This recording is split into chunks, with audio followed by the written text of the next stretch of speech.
What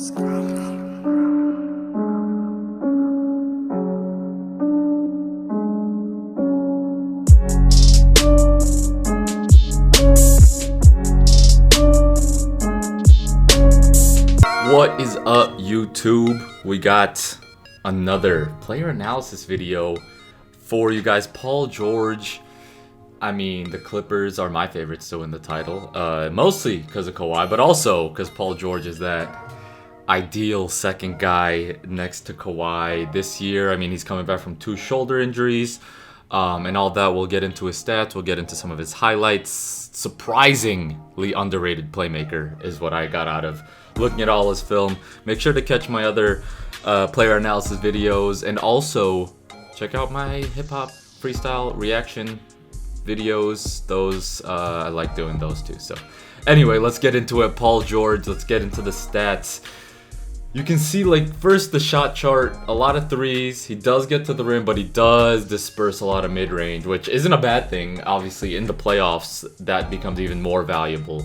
So, the only thing with Paul George is I think he could get to the line a little bit more. Like, you can see the free throw rate is 27% this year. Last year was 33. The year before was 30. I mean, with a player of Paul George's caliber, you want him to be above that 30% line. And then the assist rate is something I want to focus on too.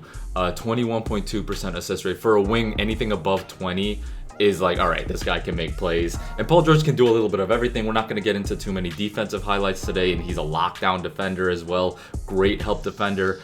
And yeah, I think he's the exact type of guy you want in the playoffs as your 2 or 1B, however you want to look at it. But let's get into some of the highlights. We're going to start off with some Paul George assist highlights right here. He's going to navigate the pick and roll, toss it out to the weak side, easy. He's going to make that pocket pass too. He kind of has every pass in his bag.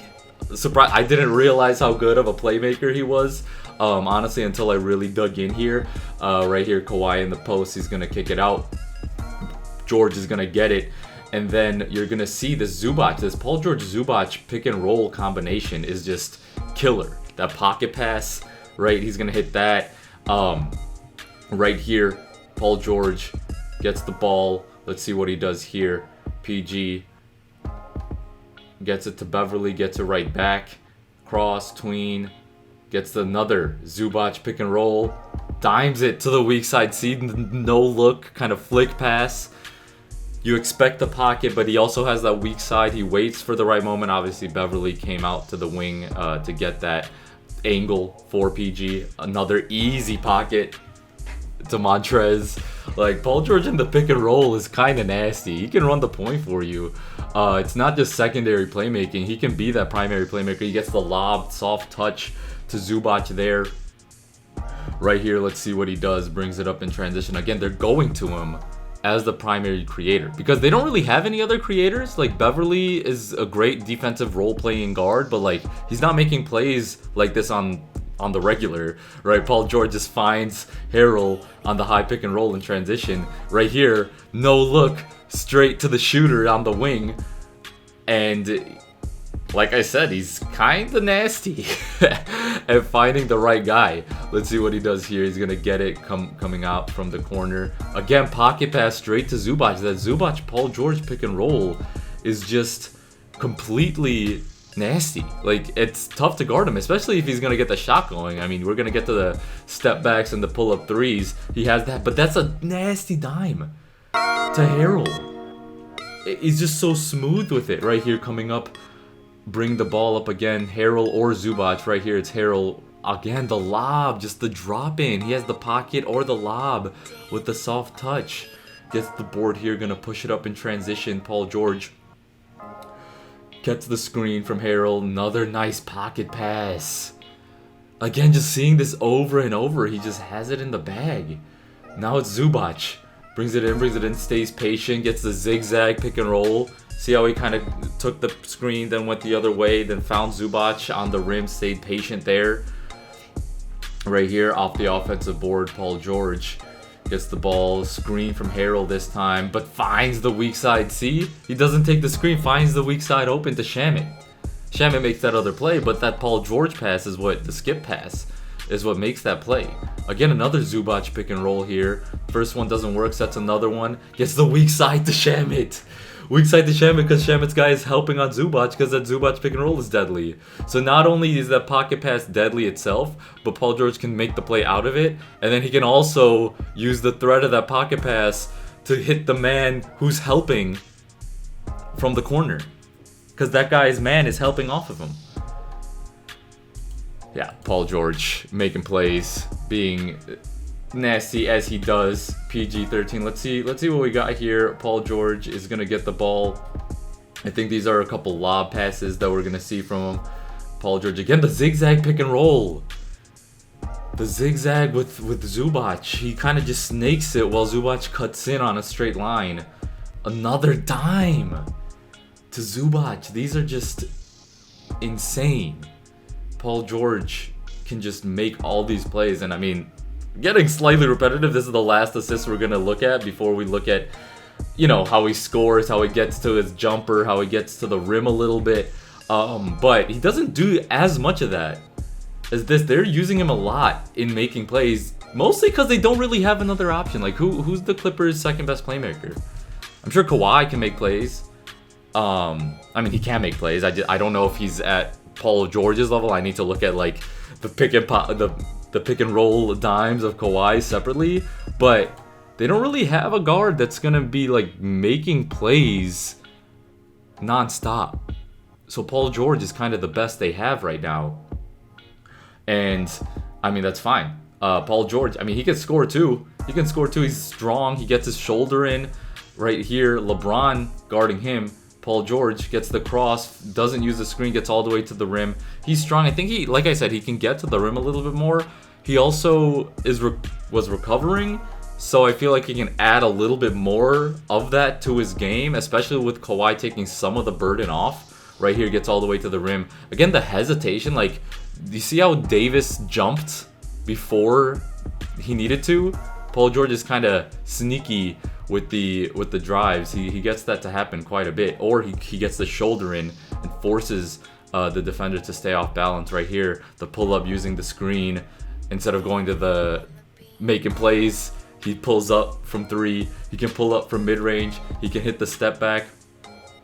Right here, makes the quick pass. First of all, like, that pass didn't lead to anywhere, but that was a quick decision pass to Beverly, who could have shot it. Right here again, snakes the pick and roll, steps back to elbow, pull up. PG in the corner, takes the wing three, doesn't get it to go. Or that wasn't PG, that was Magruder. Or Morris, or whoever. PG has the ball right now, gets a screen from Zubac, pulls up. Easy pull up for Paul George. And, you know, that's kind of like, he kind of stays in his lane with the Clippers so far this season. Like, we'll see how much more he expands when the playoffs start. It's reported that they're starting, so we'll see what happens there. But he's kind of just been taking threes, making plays. Not too crazy with the dribble or the ISO.